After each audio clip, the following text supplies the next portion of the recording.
Kita mulai. Alhamdulillah wa syukru ala ni'amillah. Asyhadu an la ilaha illallah wahdahu la syarikalah. Wa asyhadu anna Muhammadan abduhu wa rasuluh la nabiyya ba'dah, amma ba'du.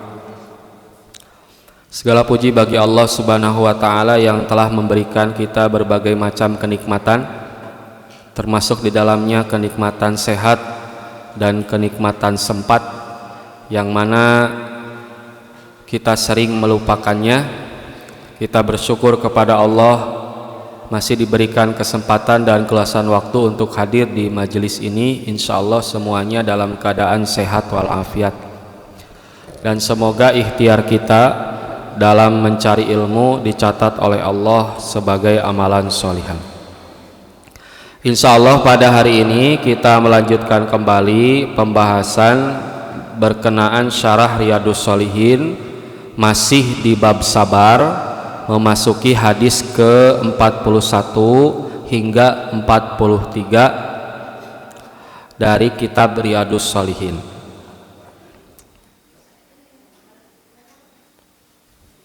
Bismillahirrahmanirrahim.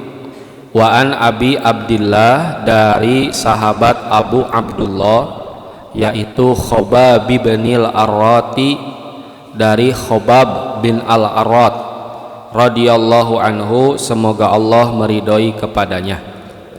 Qala, dia berkata, syakauna ila Rasulillahi sallallahu alaihi wasallam, kami mengadu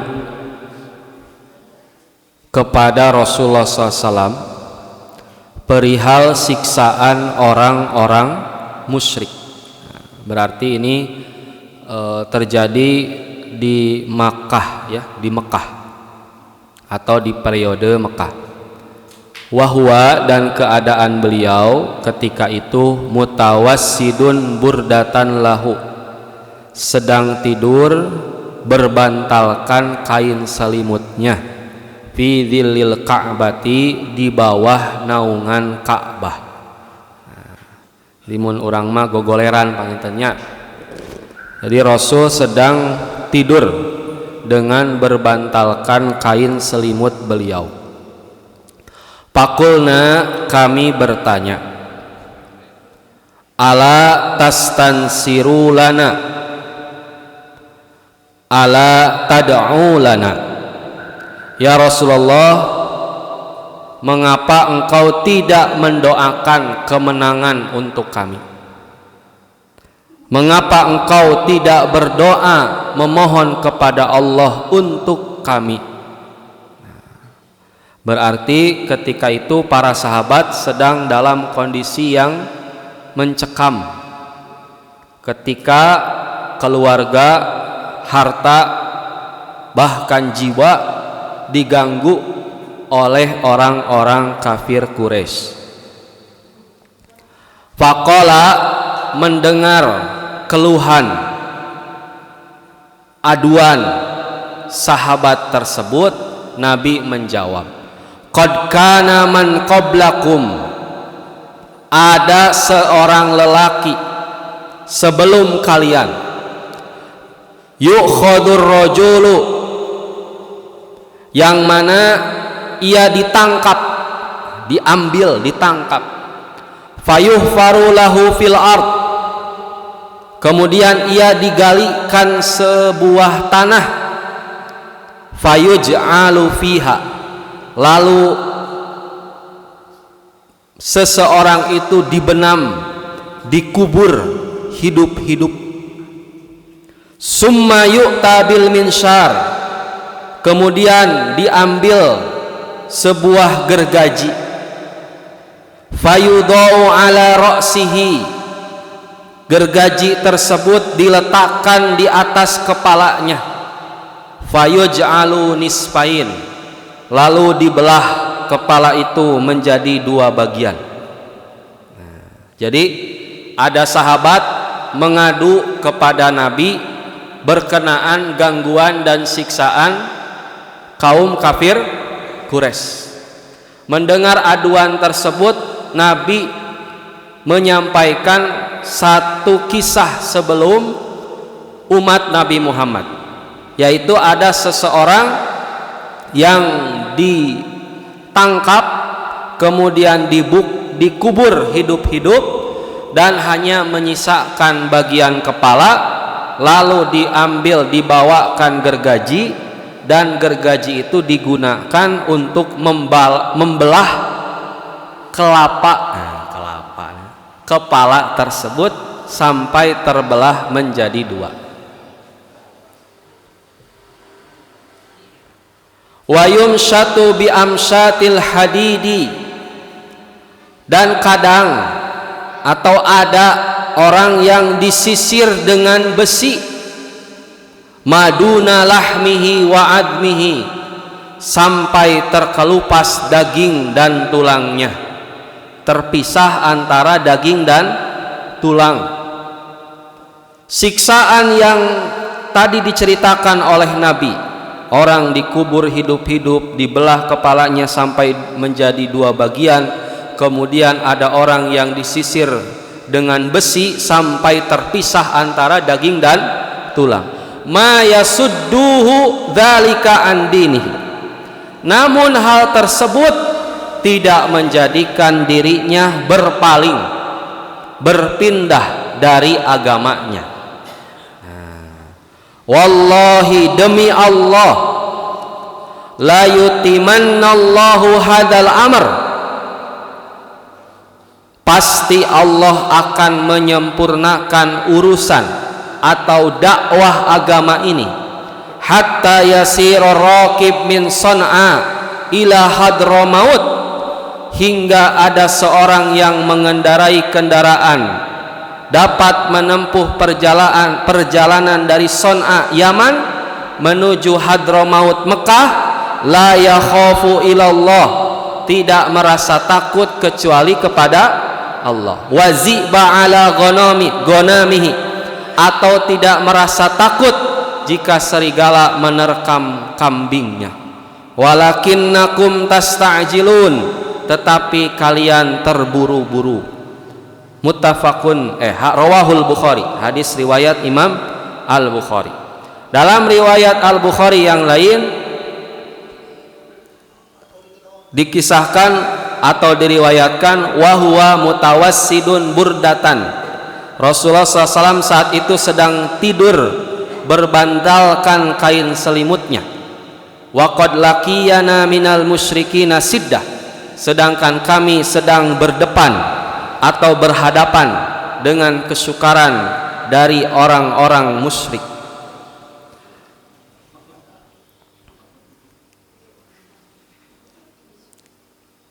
Nah, hadirin ikhwatu iman, barusan masih berkaitan dengan bab sabar, wabil khusus sabar dalam dakwah, sabar dalam menyebarkan agama Allah. Sebab Allah Subhanahu wa ta'ala memberikan garansi kepada kita sebagai umat terbaik, kuntum khairu ummah, kalian adalah umat terbaik selama ta'muruna bil ma'ruf wa tanhauna 'anil munkar, mencegah dari yang munkar dan memerintahkan yang baik, yang ma'ruf. Sering saya menyampaikan bahwa di mana ada aksi pasti di sana ada reaksi. Ketika orang-orang sudah senang, sudah nyaman dengan budaya, mohon maaf, Bang Emok, maka di sana Bapak Ibu memberikan nasihat kepada teman saudara handai tolan bahwa sekecil apapun hutang dari Bang Emok adalah riba dan sama dengan menyatakan perang kepada Allah dan Rasulnya, sekecil apapun. Nah, maka tentu pasti ada reaksi, ada tantangan. Justru ketika kita berdakwah tidak ada tantangan, tidak ada rintangan, maka dakwah kita harus dipertanyakan. Bisa jadi serba boleh, serba halal, serba sunnah. Itu ya. Justru karena sunatullahnya, ketika kita mendakwahkan Islam pasti ada tantangan. Nah, simkuring kalaresan ayeuna teh nuju izin KKN salapan dinten ditempatkeun di Desa Panundaan, Kecamatan Ciwidey, Kabupaten Bandung. Anu mayoritas masyarakatna masih tebih ti Quran Sunnah. Margi simkuring lahir dari keluarga Persis, sekolah di Persis, setelah lulus pun banyak bertemu dengan orang-orang Persis, sehingga simkuring terterang naon namina yasinan, sholawatan, doa bersama, kunut terterang. Naon deui Pak? Deba. Naon deui katanya. Terus bacaan-bacaanna sapertos kunaha. Janten ku simkuring di emutan teh urang mah ayeuna tos genah gitu. Margi jamaah tos seueur aya di mana benten sareng guru-guru sepuh-sepuh urang tuning ngababakan gitu nya. Mengawali membuka dakwah di tempat yang baru yang benar-benar tidak mengenal dakwah Quran Sunnah. Bahkan warga atau masyarakatnya memegang teguh ajaran sepuh gitu. Teu kabayang kitu nya hebatna, ikhlasna sepuh-sepuh urang. Tiasa dakwah sapertos ayeuna hasilna gitu. Tah panginten tugas urang bukan sebagai pengikut tetapi sebagai generasi pelanjut. Nah, tugas kita melanjutkan dan merawat hasil dari dakwah orang tua kita.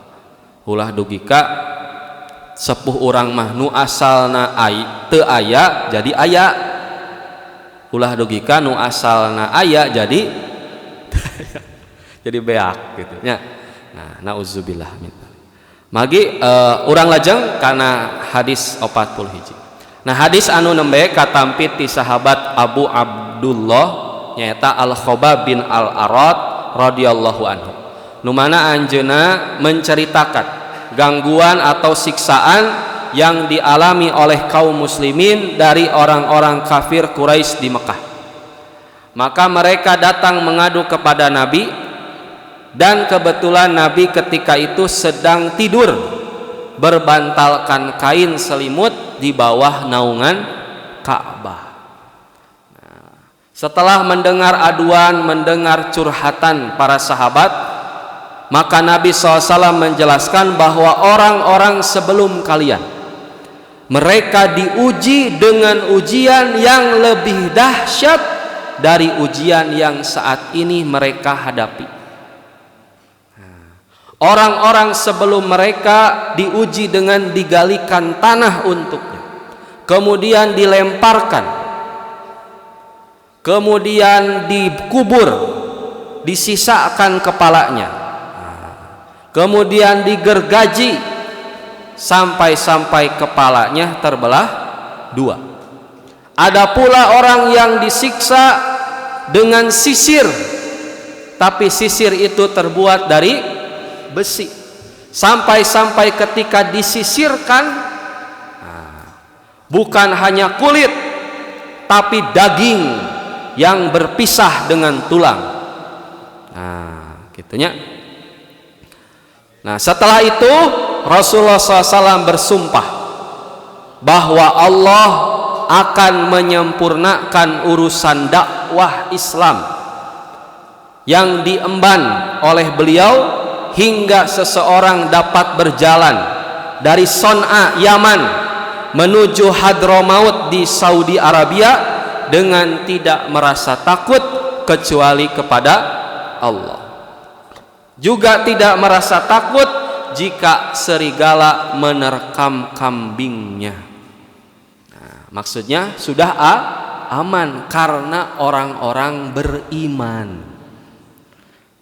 Sebab beriman akan jadi aman.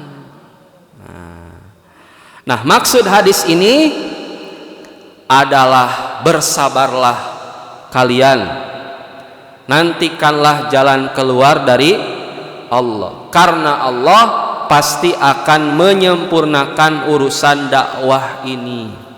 Dan apa yang disumpahkan oleh Nabi bahwa orang akan mampu berjalan dari Son'a ke Hadramaut, dari Yaman ke Saudi Arabia tanpa rasa takut kecuali takut kepada Allah, sekarang menjadi kenyataan. Tidak akan diganggu hanya karena dia seseorang yang beriman kepada Allah. Nah, hadis ini juga menjadi salah satu tanda kekuasaan Allah Subhanahu wa taala, di mana peristiwa tersebut terjadi sesuai dengan apa yang disampaikan oleh Rasulullah sallallahu alaihi wasallam. Nah, kemudian yang paling utama dalam hadis ini, maksudnya yang berkaitan dengan bab sabar, adalah hadis ini menjadi dalil keharusan, kewajiban bagi kita untuk bersabar dalam menghadapi gangguan musuh-musuh kaum muslimin. Sebab kalau seseorang mau bersabar, pasti dia akan menang. Sebab orang kafir atau musuh Islam juga sabar dalam menghadapi kita. Nah, mereka rela mempelajari Al-Quran, mereka rela mempelajari hadis, mempelajari bahasa Arab, mempelajari fikih, usul fikih, demi menghancurkan Islam dari dalam.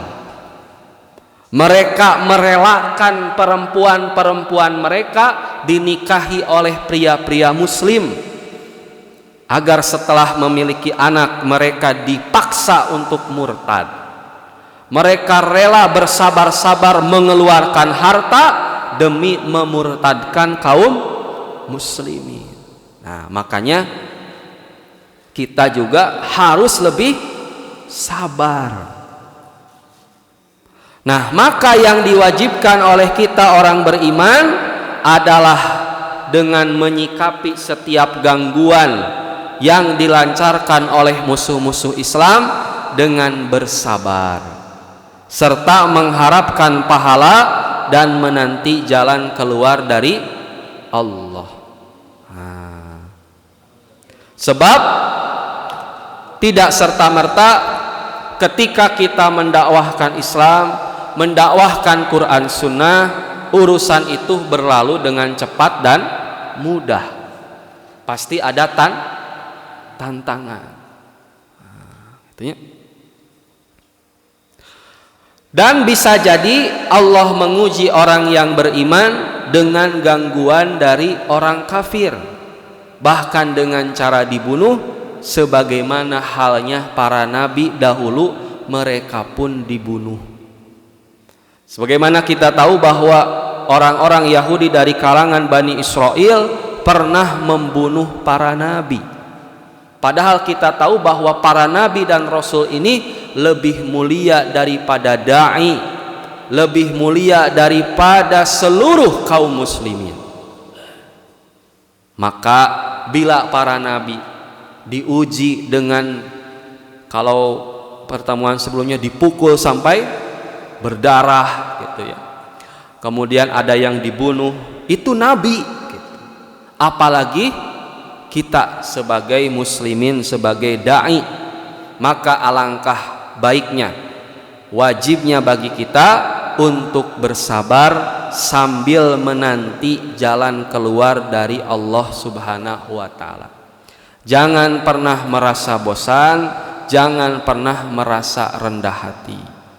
Akan tetapi harus tetap teguh, harus tetap tegar sebagaimana sebuah batu. Nah, gitu ya. Sebab kesudahan bagi orang-orang yang bertakwa adalah kebaikan. Gitu ya. Jadi ditakdirkeun punten gitu ya. Urang teh maot keur dakwah maot gitu. Insya Allah surga. Ada kenikmatan yang tidak bisa dibayangkan. Jadi anggap ujian dalam dakwah ini adalah kasih sayang dari Allah, agar Allah semakin meninggikan derajat kita. Maka bisa kita simpulkan, ketika kita berdakwah ada tantangan, kita harus gembira.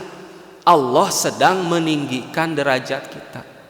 Andai kata misalkan kita membangun aula atau gedung bersama kantor PC, ini ada tantangan, terjadi misalkan proposal tercair-cair, nah maka bergembiralah. Allah sedang menyiapkan kejutan bagi kita orang-orang yang yakin dan sabar. Tidak mungkin Allah membiarkan hambanya, tapi Allah ingin menguji sebagaimana hambanya berikhtiar, sejauh mana hambanya memohon kepada Allah. Nah, kahiji atoh Allah baris bakal naikkeun derajat urang. Kadua oge evaluasi, bilih aya cara metode dakwah urang teh nu lepat atanapi kirang cocok. Nah, itunya margi zaman sudah berbeda. Zaman Ahasan mah debat, itunya cocok gitu. Zaman sekarang beda lagi, gitunya. Nah, margi metode mah tiasa diubah-ubah. Nah, maka orang yang beriman harus bersabar, harus hati-hati dalam beramal, dan harus penuh dengan perhitungan. Harus memantapkan diri dan membuat perencanaan yang teratur, yang dengan perencanaan itu dapat memberantas musuh-musuh Allah dari kalangan musyrik dan kafir. Nah, sok sanaos urang masares namanya masih orang Islam keneh, wargi keneh, mung painten beda kaidah, akidah nama sami gitunya bahasa sajaya mah. Kita masih satu akidah, cuman beda kaidah. Nah, maka yang terakhir pelajaran dari hadis ke-41, kita sebagai seorang yang beriman jangan berdiam diri, jangan berpangku tangan untuk beramar ma'ruf bernahi munkar. Harus bekerja secara teratur, terencana, penuh perhitungan, gitunya, sambil menanti pertolongan dari Allah. Sebab perjalanan masih panjang. Apalagi kita masih di permulaan ujian. Misalkan karek nampi kartu, karek asup Persis, geus diuji. Nah, gitunya. Cing sabar. Nah, gitunya. Sebab orang-orang yang membenci kita, yang menghalangi dakwah kita akan senantiasa menyulut fitnah.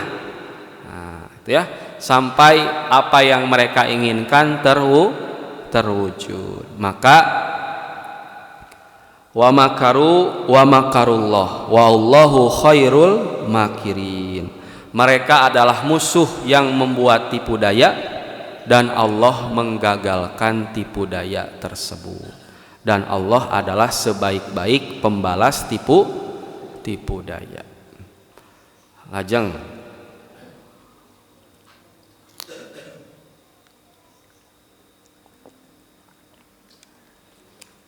hadis ke-42.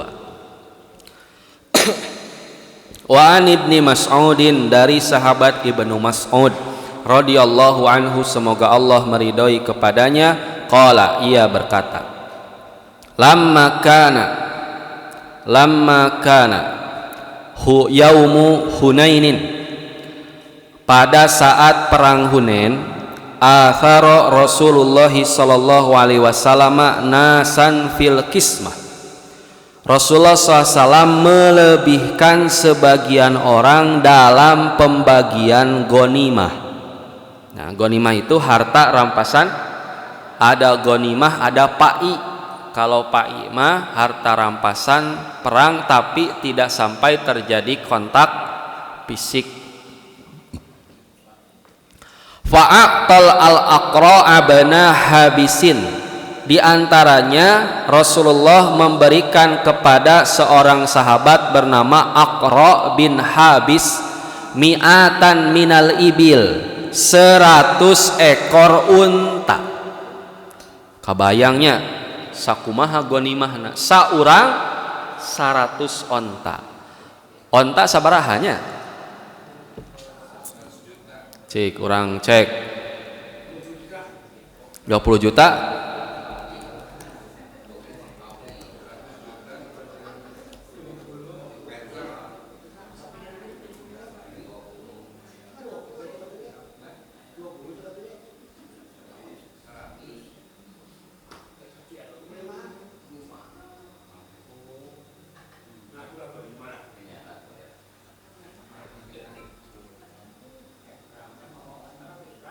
Nah,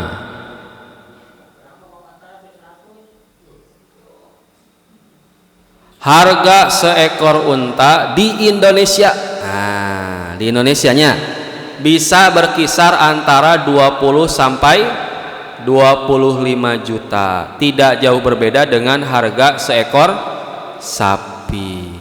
Di Mesir 12 sampai 32 juta. Bahkan ada yang mencapai 53 juta. Di Saudi unta tertinggi di dunia pernah dijual seharga 1 miliar. Tah eta panenya. Jadi pamiku orang dicandak harga 20 juta. Berarti 20 juta kali 100 seberapa? 2M. 2M. Pinternya bab duit mah. Kan tenan cenah.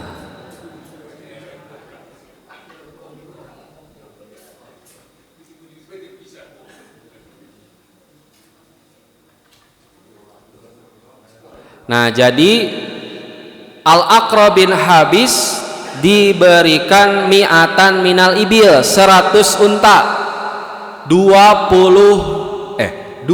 miliar.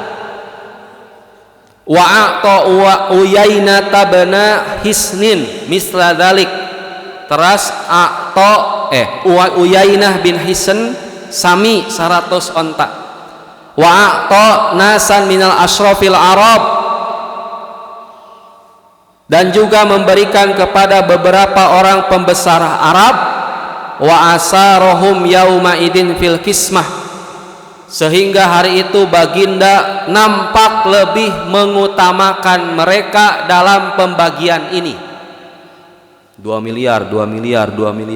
Nah, Masya Allah.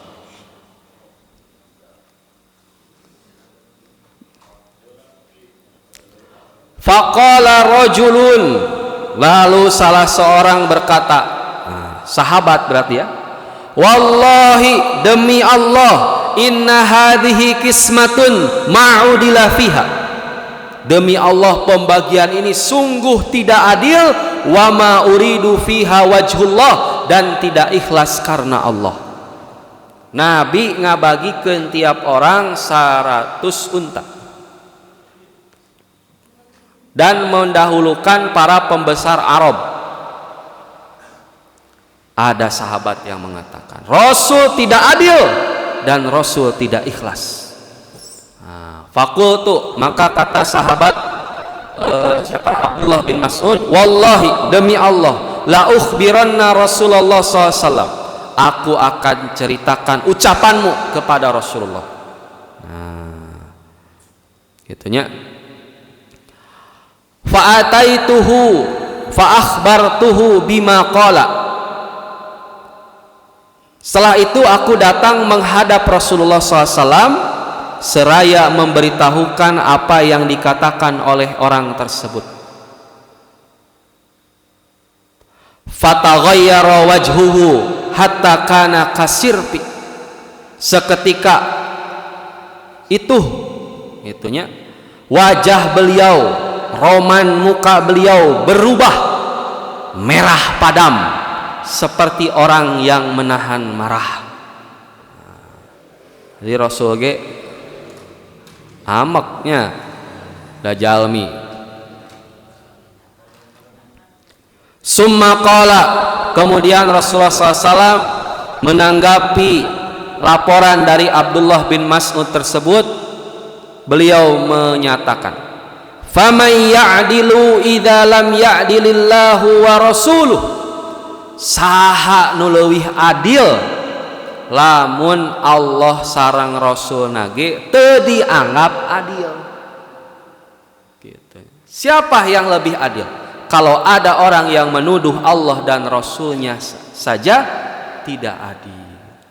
Summa qala, kemudian Rasul bersabda, yarhamuhullahu Musa, semoga Allah melimpahkan rahmatnya kepada Musa, qad udhiya bi aktsara min hadza fasabara, dia telah disakiti lebih dahsyat oleh umatnya, oleh sahabatnya, fasabara, dia bersabar. Fakultu, lalu aku berkata, kata Abdullah bin Mas'ud, la jarama la arfa'u ilaih ba'daha haditha, aku tidak akan menceritakan hal serupa kepada baginda setelah kejadian ini. Ninggal nabi kitu mah moal cenah, moal deui naon bebeja gitu karunya Rasul gitu. Nah, hadirin ikhwati iman rahimakumullah, masih berkaitan dengan sabar, wabil khusus perkataan dari Rasulullah SAW bahwa Nabi Musa diperlakukan oleh umatnya lebih daripada ini. Nah, tadi sahabat Ibnu Mas'ud menjelaskan bahwa kejadian ini terjadi pada saat perang Hunain, yaitu di tahun ke-8 dari hijrah atau setelah peristiwa Fathu Mekah. Nah, di Mekah itu kan kalau bapak dan ibu pernah umroh atau haji, ada yang daerah disebut Taif ya, Taif. Nah, Taif. Dulu itu Taif itu yang menolak, bahkan melempari Nabi SAW setelah Nabi diboikot. Kemudian boikot itu berakhir, Nabi mencoba berdakwah ke Taif karena secara kebiasaan dan hubungan sangat dekat dengan orang Mekah, bahkan banyak tanah-tanah orang Mekah di Taif, tetapi nyatanya Nabi dilempari batu bahkan oleh anak kecil, dan yang melindungi beliau diantaranya adalah putra angkat beliau Zaid bin Harisah. Nah, perang Hunain adalah peristiwa di mana penaklukan kota Taif. Nah, setelah menaklukkan kota Taif dan Rasul mendapatkan ghanimah yang sangat banyak, baik itu berupa unta, kambing, tanah, dirham dan dinar. Kemudian Rasulullah SAW setelah itu hijrah di satu tempat yang bernama Ja'ronah, nah, yaitu perbatasan antara Al-Haram atau Mekah dengan Taif. Nah, di perbatasan tersebut Rasulullah SAW membagi-bagikan ghanimah, dan beliau membagikan ghanimah lebih besar kepada para mu'allaf, orang-orang yang baru masuk Islam, khususnya dari kalangan kafir Quraisy yang sebelumnya masuk Islam pada peristiwa Fathu Mekah. Yang luar biasa, bukan hanya 1 unta, 2 unta, 10 unta, tapi pembesar-pembesar Quraisy ini diberikan 100 unta. Eta kumaha mawananya diabringkeun. Sanes hiji 100. Nah, gitunya.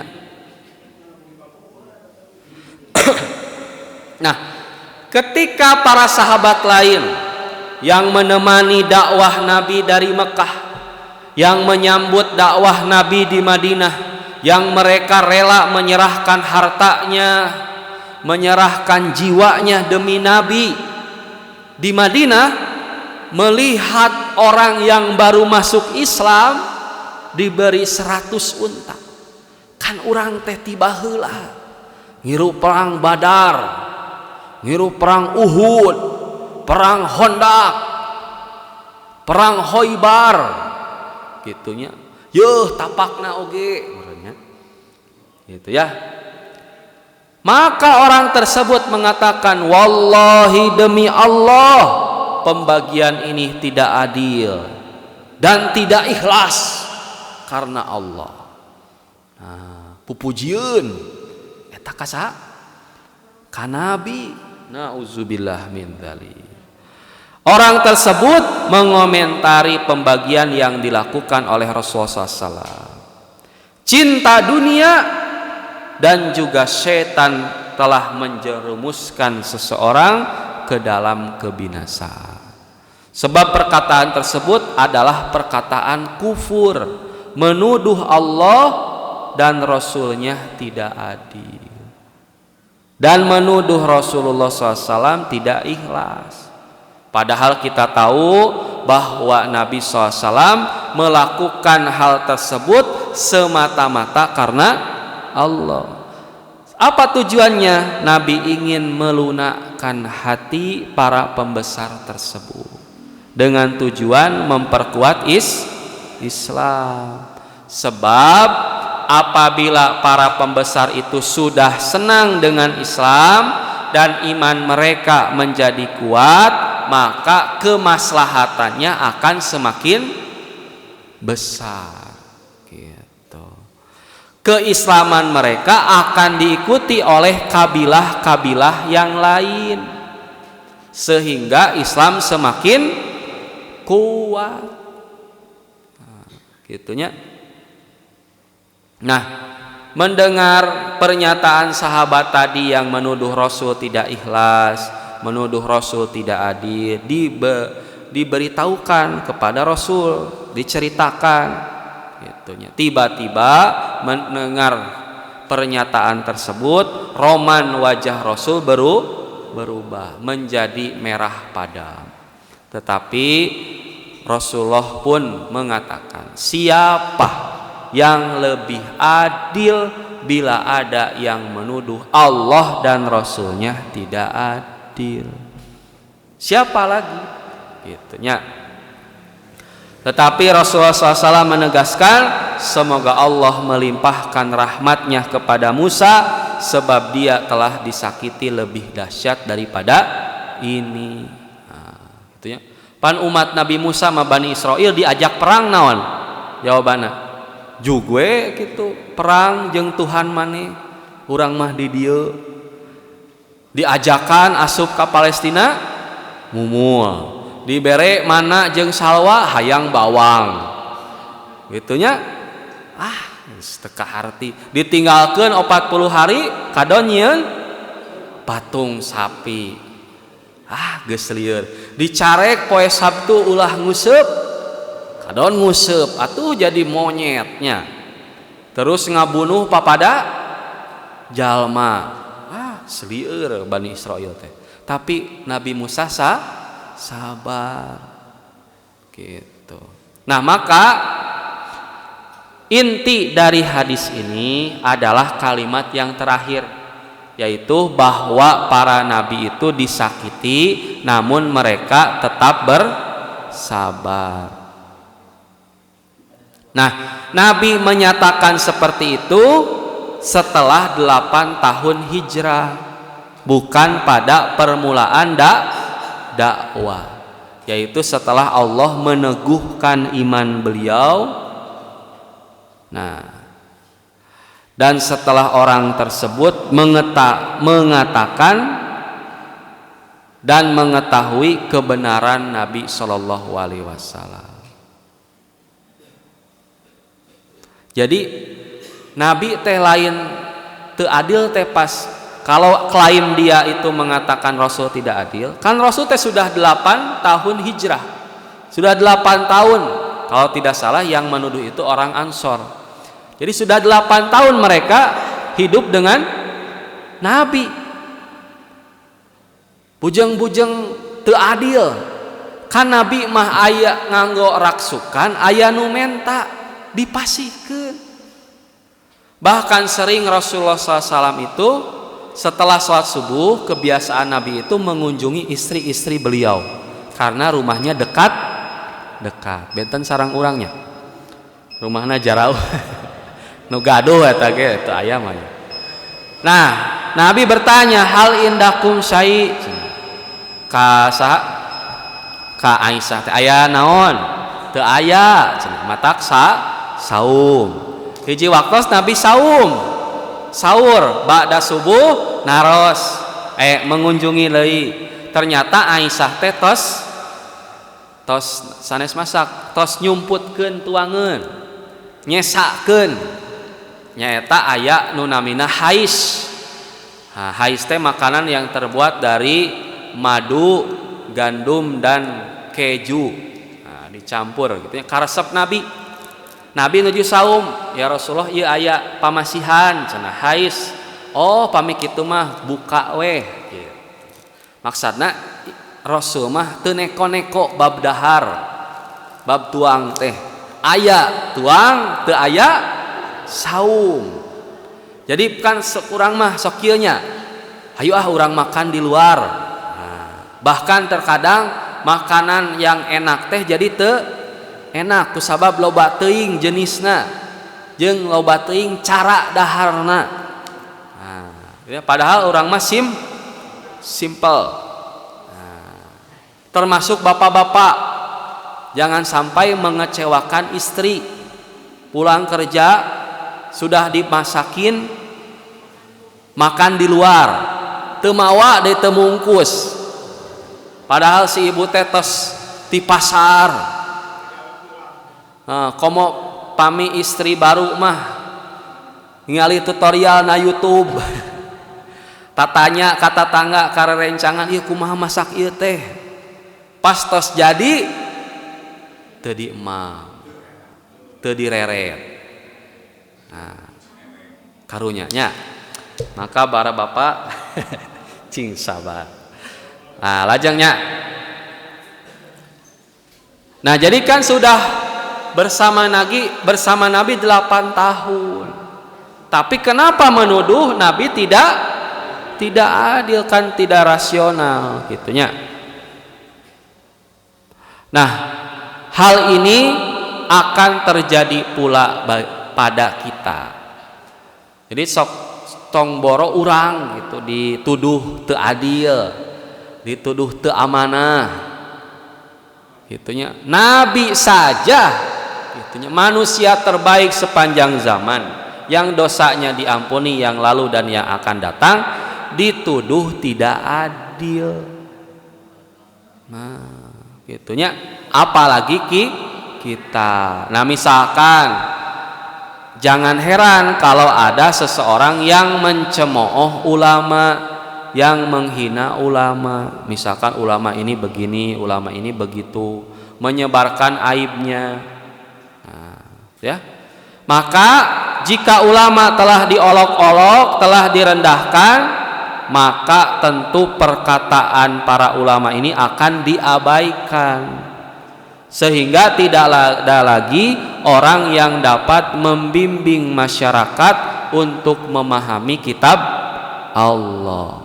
Nah, terlepas dari kejadian-kejadian di beberapa pesantren di mana ada kasus-kasus pelecehan yang bahkan dilakukan oleh pemilik dan pemimpin pesantren tersebut, jangan sampai kita merendahkan institusi pesantren.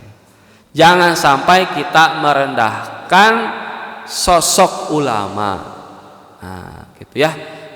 Tugas kita adalah mengevaluasi dan harus benar-benar memberikan kepercayaan kepada umat. Sebab menjelek-jelekan ulama lebih besar madorotnya daripada menjelek-jelekan orang biasa. Makanya ada istilah daging ulama itu beracun. Kenapa beracun? Karena memiliki efek yang domino. Nah, itunya. Contoh dulu ya, Bu. kasus agim, poligami. Banyak jamaahnya, khususnya ibu-ibu yang tidak mau lagi mendengarkan sosok agim. Bertepatan dengan kasus jinahnya Ariel, dipuja, dibela habis-habisan. Ini poligami halal, boleh, bahkan bisa jadi wajib bagi beliau, direndahkan, dihina. Tapi ini zina, disebarluaskan, dibela, gitunya. Nauzubillah min dzalik. Akhirnya ada sebagian anggapan bahwa para kiai, para ustadz, para ulama pasti akan poligami, misalnya. Pasti bakal nikahan santri. Minimal tanya tuduhan-tuduhan, padahal belum tentu. Nah, maka gitu ya Pak. Jadi sabarnya apa? Nabi saja gitu, dituduh tidak adil, dituduh tidak ikhlas, apalagi kita. Maka kita pun harus bersabar. Sebagaimana Nabi Muhammad SAW, bahwa beliau sangat sabar dalam menghadapi umat. Ingat bahwa dakwah itu berhasil manakala kita tidak berhenti dalam dakwah, dan dakwah itu gagal adalah manakala kita berhenti dalam dakwah. Sok sanaos nungupingkeun urang teh 3, 2, 1. Bahkan eueuh balad di lemur teh. Urang we sorangan. Keun Bu. 1 oge maung. Maung aing. 1 deui atanapi dicekapkeun. 1 deui nya terakhir. Hadis ka-43. Wa an Anasin radhiyallahu anhu, katampi ti sahabat Anas radhiyallahu anhu, qala ia berkata, qala Rasulullah SAW, Rasulullah SAW bersabda, idza aradallahu bi'abdihi khairan, jika Allah menghendaki kebaikan bagi hambanya, ajjalalahul uqubata fid dunya, maka Allah menyegerakan siksanya di akhirat, di dunia. Wa idza aradallahu bi'abdihi syarra, dan jika Allah menghendaki keburukan bagi seorang hamba, amsaka anhu bidzanbihi, maka Allah akan menangguhkan siksanya hatta yuwafiya bihi yaumal qiyamah, hingga nanti disempurnakan, diberikan pada hari kiamat. Wa qala Nabi sallallahu alaihi wasallam, dan Nabi SAW pun bersabda, inna idhamal jazai ma'a idhamil balai, sesungguhnya besarnya pahala tergantung pada besarnya ujian. Wa innallaha ta'ala, dan sesungguhnya Allah ta'ala, idza ahabba qauman, jika Allah mencintai satu kaum, ibtalahum, dia akan mengujinya. Faman radiya falahur ridho, maka barang siapa yang ridho dengan ujian dari Allah tersebut, falahur ridho, maka Allah akan memberikan keridhoan kepadanya. Waman sakhito falahu sukhtu, dan barang siapa yang marah, tidak terima dengan apa yang Allah berikan, dengan apa yang Allah ujikan, asyukhtu, maka dia akan mendapatkan kemurkaan dari Allah. Rawahu Tirmidzi wa qala hadisun hasan. Hadis riwayat Tirmidzi dan ia menilai hadis tersebut hasan. Sebagaimana kita tahu bahwa Allah Subhanahu wa taala memiliki kekuasaan bagi hambanya. Inna rabbaka fa'alu lima yurid. Rabbmu maha pelaksana terhadap apa yang dia kehendaki. Di surat lain, innallaha yaf'alu may yasha, sesungguhnya Allah berbuat apa yang ia kehendaki. Jadi setiap urusan berada di tangan Allah. Artinya manusia tidak luput dari kesalahan. Perbuatan maksiat dan kelalaian juga dari menunaikan kewajiban. Ya, tidak ada manusia yang sempurna. Maka jika Allah menghendaki kebaikan bagi hamba tersebut, maka Allah menyegerakan siksanya di dunia. Baik siksanya merupa harta, keluarga, dirinya sendiri, atau orang yang ada hubungan dengannya. Nah, siksa itu dipercepat bukan karena Allah benci, tapi justru Allah cinta. Karena siksa tersebut dapat menghapus dosa. Yang dengannya yang dipercepat siksa itu Allah hapuskan dosa, sehingga ia telah melunasi kewajiban kepada Allah dan tidak ada lagi dalam dirinya dosa. Karena musibah dan ujian telah membersihkan dosanya. Bahkan bisa jadi seseorang dipersulit kematiannya bukan karena Allah benci, bukan karena dia penuh dosa jadi susah mati, tapi bisa jadi ada sisa-sisa 1-2 kesalahan yang harus dihapus sehingga dia meninggalkan dunia dalam keadaan bersih dari dosa. Dan ini merupakan kenikmatan dari Allah, sebab azab dunia jauh lebih ringan daripada azab akhirat. Sebaliknya, jika Allah menghendaki keburukan bagi seorang hamba, Allah akan tunda pembalasan dosanya. Allah akan biarkan orang tersebut merasakan kenikmatan dunia, dihindarkan darinya petaka, sampai-sampai dia menjadi sombong dan bangga terhadap anugerah Allah. Dibiarkan dia berzinah tapi tidak hamil, dibiarkan dia mabuk tapi tidak mati, dibiarkan dia korupsi tapi teka panggih,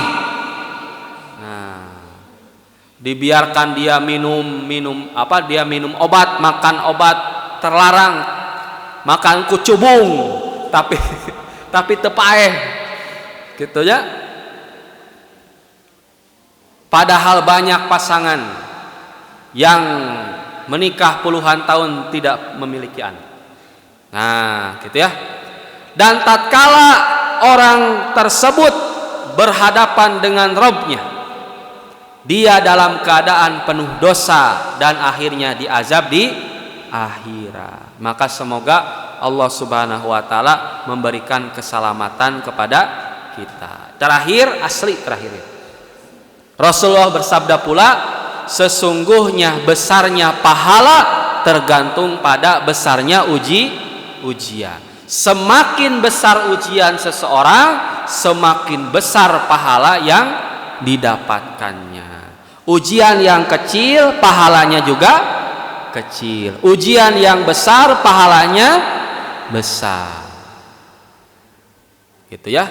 Sebab Allah Maha baik, Allah menguji dengan ujian yang besar, Allah pun memberi pahala yang besar. Nah, maka hadis ini menjadi kabar gembira bagi orang-orang beriman. Jika kita ditimpa musibah, jangan sekali-kali menyangka, menuduh, menganggap bahwa Allah Subhanahu wa taala membenci kita. Ya Allah, nah kieu-kieu teuing hirup teh. Nah, beunghar-beunghar teuing. Nah, justru ketika Allah menguji kita bertubi-tubi, bisa jadi ini merupakan tanda kecintaan Allah terhadap seorang hamba. Allah menguji dengan musibah. Jika orang itu ridho, raditu billahi robba wa bil islami dina wa bi muhammadin nabiyya wa rasul, dan bersabar serta mengharap pahala dari Allah, radhiyallahu an.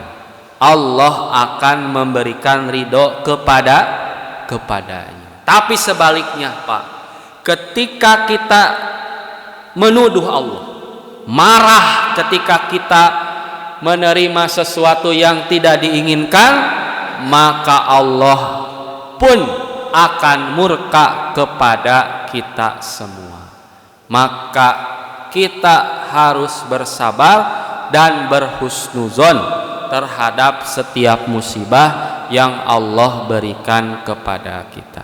Semoga Allah Subhanahu wa taala menjauhkan diri kita dari sifat-sifat yang menjerumuskan kita ke dalam kekufuran. Ingat, sobiru pas sobiru, sabar dan harus lebih sabar lagi, gitu ya. Sebab ketika ditanya lebih sabar, lebih berat sabar, lebih berat syukur, lebih berat syukur. Sebab kalau sabar itu sebentar ya Pak. Sebab kalau syukur ketika sehat itu justru yang paling berat. Demikian pembahasan pada malam hari ini. Mohon maaf atas segala kekurangan. Terima kasih atas segala perhatiannya. Akhirul kalam, Rabbana la tuzigh qulubana ba'da idh hadaitana wa hab lana min ladunka rahmah innaka antal wahhab. Aqulu qouli hadza wa astaghfirullaha li wa lakum. Wassalamualaikum warahmatullahi wabarakatuh.